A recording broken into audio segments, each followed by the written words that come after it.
नमस्कार सबैमा म सर्वोत्तम ढकाल स्टेक होल्डर FFT4 को भएको कारणले फलो गर्नुपर्ने गाइडलाइन्स म भन्दैछु। विकासका लागि वित्तीय खाताको मस्यौदा तयार पारेको छु जसमा मेल र फिमेल EI भोइस दिएको छ।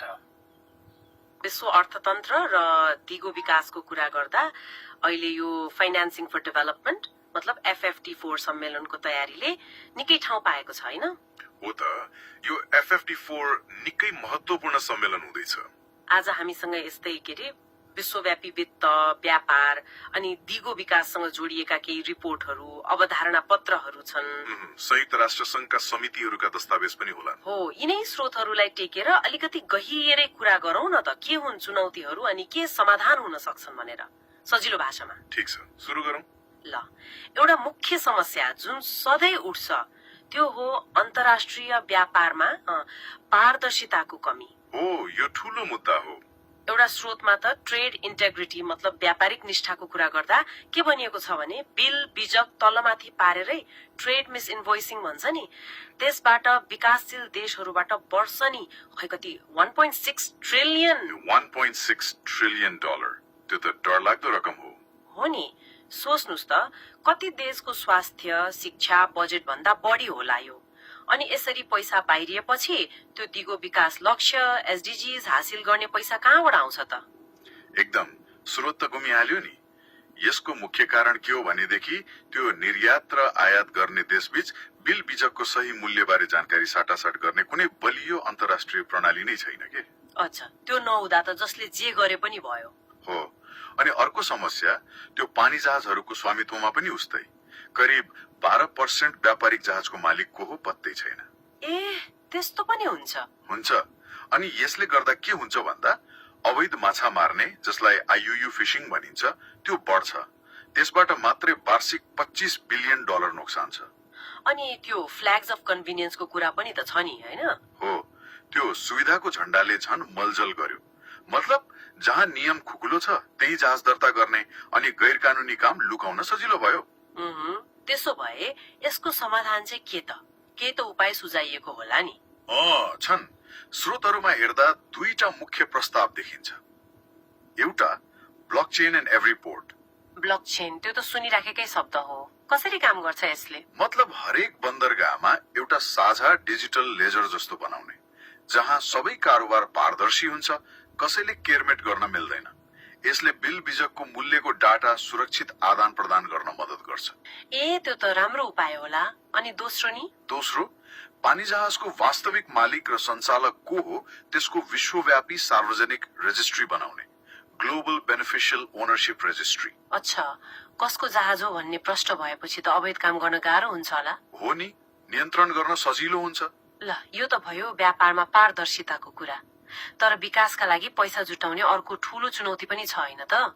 अझ खास गरी त्यो दीर्घकालीन लक्ष्यहरूका लागि। बिल्कुल, अहिलेको जुन वित्तीय प्रणाली छ नि त्यो अक्सर छोटो अवधिको नाफामा बढी केन्द्रित देखिन्छ। हो, त्यो त देखिन्छ। दिगो विकास लक्ष्य SDGs पूरा गर्न वर्षको झण्डै 10 ट्रिलियन डलर लगानी चाहिने अनुमान छ। तर जलवायु परिवर्तन रोक्ने जस्ता महत्वपूर्ण क्षेत्रमा लगानी एकदमै कम छ। धेरै पुँजी, धेरै रोजगारी, अझै पनि पुरानो त्यो कार्बन धेरै फाल्ने प्रविधि पूर्वाधारमै अड्केको छ। अनि हामीले गरेको लगानीले भविष्यमा कस्तो असर पार्छ, राम्रो कि नराम्रो, त्यसको खासै हिसाब किताबै हुँदैन। यो त चिन्ताजनक कुरा भयो। यसको पनि केही समाधान छ कि? एउटा स्रोतमा मैले अलि नौलो कुरा देखेँ, इन्टरजेनरेसनल फाइनान्स, अन्तर्पुस्ता वित्त रे। यो के हो खासमा? यो साँच्चै चाखलाग्दो अवधारणा हो। यसले के भन्छ भने हामीले भविष्यका पुस्तासँग एक किसिमको व्यापारिक साझेदारी गर्न सक्छौं। भविष्यका पुस्तासँग साझेदारी कसरी? मतलब अहिलेको प्रणालीले त आजको नाफा हेर्यो, तर यो अवधारणाले भोलिको पुस्तालाई आजको लगानीको हिस्सेदार बनाउने कुरा गर्छ। यसका लागि विज्ञानमा आधारित मापन विधि चाहियो जसले लगानीको लामो समयपछिको वातावरणीय सामाजिक फाइदा वा नोक्सानलाई बजारमा मूल्य दिन सकोस्। ए, मतलब भविष्यमा हुने फाइदालाई आजै हिसाब गर्ने। हो, यसो गर्न सकियो भने सफा ऊर्जा जस्ता परियोजनामा लगानी तान्न सजिलो हुन्छ अनि त्यो कार्बन फल्ने पुराना पूर्वाधार हटाउन पनि नयाँ वित्तीय औजारहरू बनाउन सकिन्छ। निकै भविष्यमुखी सोच रहेछ। ल, यी सबै कुरालाई त्यो FFT4 सम्मेलनले चाहिँ कसरी समेट्दैछ त? त्यसको तयारी, मस्यौदा, जीरो ड्राफ्ट भन्छन्। त्यसमा केही ठोस योजनाहरू छन् कि? छन्। FFT4 को त्यो जीरो ड्राफ्टले यी समस्याहरूलाई सम्बोधन गर्न एउटा बृहत खाका नै प्रस्ताव गरेको छ। यसमा दुई थरी कुरा छन् जस्तो लाग्छ मलाई। कस्ता कस्ता? एउटा त राष्ट्रिय स्तरमा देशहरूले आफै एकीकृत वित्त रणनीति INFS बनाउने, मतलब आफ्नो विकासलाई चाहिने पैसा कहाँबाट कसरी जुटाउने भन्ने स्पष्ट योजना, अनि असमानता घटाउने, स्वास्थ्य, शिक्षा जस्ता सामाजिक सेवामा लगानी बढाउने, लैंगिक समानता, पूर्वाधार, जलवायु वित्त यी सबमा जोड छ। राष्ट्रिय तहको कुरा भयो। अनि अर्को चाहिँ प्रणालीगत सुधारका कुरा, जस्तै ऋण व्यवस्थापनलाई दिगो बनाउने, अन्तर्राष्ट्रिय कर सहयोग बढाउने, यसमा त्यो UN ट्याक्स कमिटीको भूमिका महत्वपूर्ण हुन्छ भनिएको छ, अनि विश्व बैंक जस्ता बहुपक्षीय विकास बैंकहरूलाई अझ प्रभावकारी बनाउने। अनि त्यो ODA को कुरा नि? त्यो औपचारिक विकास सहायता ODA को प्रतिबद्धता राष्ट्रिय आयको 0.7% दिने भन्ने त्यो पूरा गर्न फेरि जोड दिएको छ।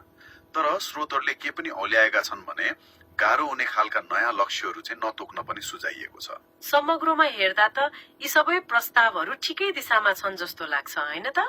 मतलब यी स्रोतहरूले के भन्न खोजिरहेका छन् भने विश्वव्यापी वित्त प्रणालीमा पारदर्शिता, दिगोपना र समतालाई केन्द्रमा राख्नु पर्यो। ठूलै सुधार चाहियो। त्यो त हो। तर प्राविधिक रूपमा यी समाधान सम्भव देखिए पनि असली चुनौती त यिनलाई लागू गर्न चाहिने राजनीतिक इच्छा शक्ति जुटाउनु नै हो जस्तो लाग्छ मलाई। एकदम सही कुरा। त्यो राजनीतिक इच्छा शक्ति नै मुख्य हो। आजको छलफलले विश्वव्यापी वित्त र विकासका केही महत्वपूर्ण तर अलि जटिल पक्षहरूलाई छोयो हो। अब एउटा प्रश्न मनमा आउँछ के, यी जुन विश्वव्यापी सुधारका कुरा भए, जस्तै ब्लकचेन प्रणाली होस् वा त्यो अन्तर्पुस्ता वित्त जस्तो नयाँ मोडल, यदि यी साँच्चै लागू भए भने विभिन्न देशका स्थानीय समुदाय, साना उद्यमीहरूले यसबाट कसरी र कति छिटो फाइदा लिन सक्लान् त? हो नि, त्यो महत्वपूर्ण प्रश्न हो। कि यी ठूला विश्वव्यापी समाधानहरूले साँच्चै स्थानीय तहको आवश्यकता र वास्तविकतालाई सम्बोधन गर्न सक्लान्? यो चाहिँ विचार गर्नुपर्ने कुरा हो।